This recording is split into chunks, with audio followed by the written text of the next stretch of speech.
Good day, fellow investors. Carrefour is a stock that is pretty often requested, especially by European investors, for me to analyze. As you can see, the stock has been subdued lately for the last 25 years, but let's look if there is value given the dividend yield is 8%. Now, they have retailers, Europe, and also Argentina and Brazil. They are doing this 2026 Carrefour renewed ambition to build a cutting-edge group. That's their strategic plan, and this is now the situation. Market cap 8 billion, P ratio 12, dividend yield 7-8%, depending on whether they are adding or not the dividend payment. They have also doing some M&A, Cora match acquisition 1.2 billion, the net debt going up a little bit, but it's not that high, just there, that as it is. And if we look at the recent results, now when a retailer says aggressive price positioning, this means that there is a lot of competition and that they need to try to keep market share with pricing.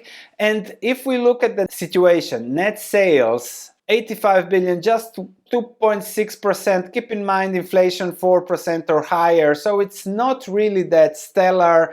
EBITDA stable, so things are aggressive pricing plus forex exchange. And if we look here, growth from expansion, down from forex, Brazil, Argentina especially, so stable there long term. But even if you look at France, food down, non-food 8% down. So Spain 1.8% up, 1.1% down. So mixed, Italy down, and that's something that is simply the story of retail, especially in Europe. Now, if I look at cash flows, they tell me net free cash flow 1.4 billion. You say 1.4 compared to 8.8 billion. That's a huge cash flow yield, which makes it attractive. But then I look at the net free cash flow minus the real estate capex.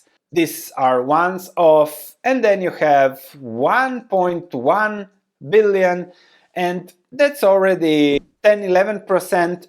Not bad, but then again, not stellar. Keep in mind, these businesses are not really growing. Yes, they are trying to do premium, and when we are around the Carrefour in France, we always enter and we really enjoy what the offerings are, but they have the Maxi method, someone else has some other method, and you can't fight this. This is Europe, population, and it's going down. And we are all getting older.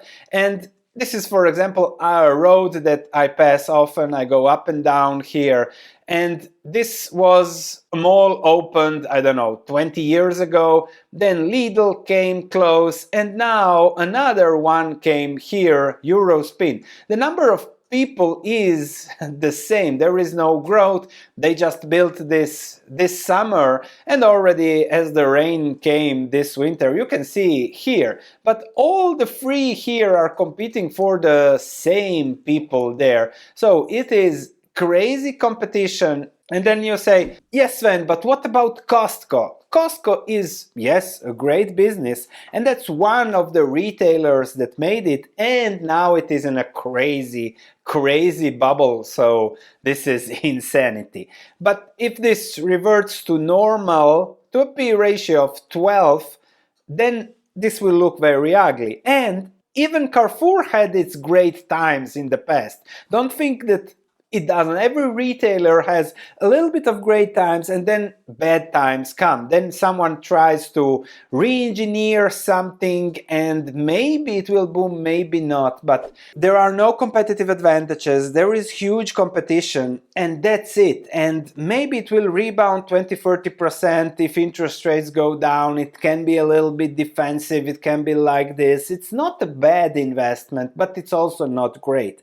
And I prefer just to look for those compounders, margin of safety, less people. That's not a tailwind, that's a headwind, and more competition. It's a very hard business. And when it comes to investing, let's keep it simple. Let's invest where there is a tailwind, where there is more, which just makes it easier to think about investments, more profitable, and keeps it nice. So that's my opinion on Carrefour. Maybe it will keep the dividend, but the risk of ugliness doesn't even make it attractive for me, not even to consider it, because it's simply European retail, Latin American retail, and I read this article that some new entrant in Spain is eating up everyone, Maxi or whatever. So that's simply the risk and reward of retail, and that's why you don't see so much me discussing retail. Just wanted to put this for, let's say, reference in the future. Thanks for watching, and I'll see you in the next video.